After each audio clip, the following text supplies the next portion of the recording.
you went on, we're just going to recap back a bit. Then you went on and had another child. So you had Bonnie. Then did you then get back to being full-time again, or did you just always stay back a little bit, knowing that you were going to expand your family? Or So I went back on a Tuesday. We always hoped to have 3. That was always like our life plan, if you like. I fell pregnant with Ralph during COVID. And then I think it was like an April in 2021 when we was all allowed back. And I was about 16, 17 weeks pregnant at that time. So, and I hadn't told anyone because my anxiety of the uncertainty, I think I was just like, I kind of just kept that, parked for a bit while I sort of was dealing with everything else. And anyway, went back to work, told the team, the clients, and and it was around that time that we lost a couple of staff members. So I was like, oh my God. So I literally was doing so many hours, working like 7 days a week throughout most of my pregnancy with Ralph, just trying to sort of get people in and catch up really.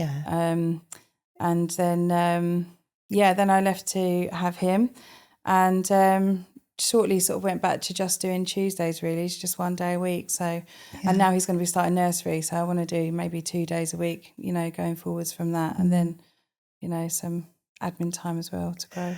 Because when we first did go back, I mean, it was just that time, like because clients hadn't seen or had treatments for so long and things. And it was a difficult time as well, because you didn't want to like turn clients away.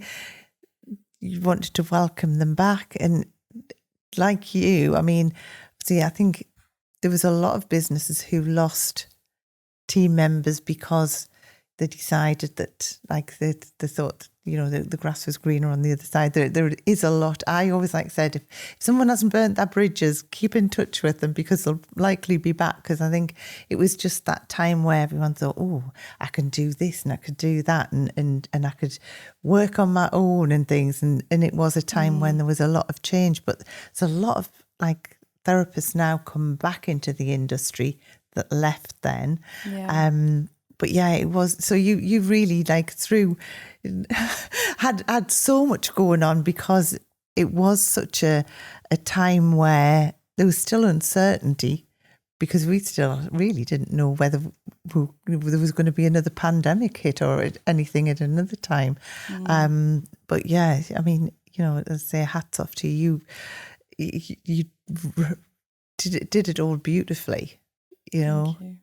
And then did you do a proper maternity leave again when you obviously that was when you came back, and did you choose It's been a funny one really, because I did come back really because there was because we'd lost a few team members, there was obviously gaps in the diary, but I had another awful birth with Ralph, which actually meant we couldn't go on to have our third as planned, and that was quite hard actually to get over. And actually it's around the time of the boot camp, because do you remember I wrote that future letter to myself? Exactly. And you was like, right, write down exactly where you're going to be in a year's time.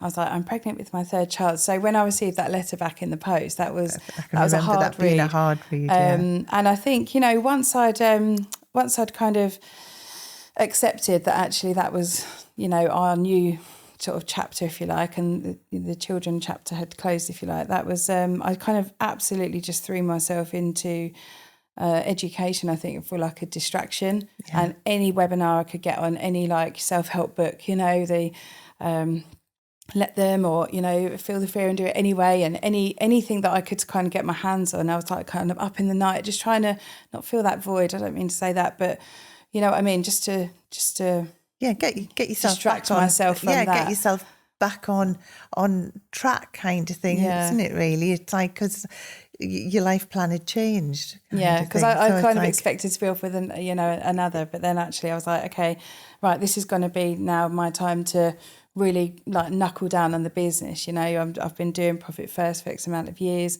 That's been incredible. I now know my percentages of the business, and I squirrel the money away and stuff. So I know I've always got it, and it's. Yeah, has that been life-changing for the business then? Absolutely, yeah, because my cash flow, and I still don't understand it. I still can't get how you can look at a balance sheet and I think, oh, I still need to wait till next week to put that order through, or do you know what I mean? And I just, I still don't quite understand the cash flow. I don't think I ever will, but I'm not motivated by money. In fact, I used to do a paper round when I was younger. I used to do one paper round every day for £2. Okay, so I used to get £10 at the end of the week. And then to help out, because again, somebody was off sick or something, I then took on 2 paper rounds. So I used to get £4 a day. But because I was doing 2, the papers were often late. And I had to pay £6 to get a cab to school because I'd missed the bus. And that happened most days. So I was getting up at the crack of dawn and I was £2 down every day.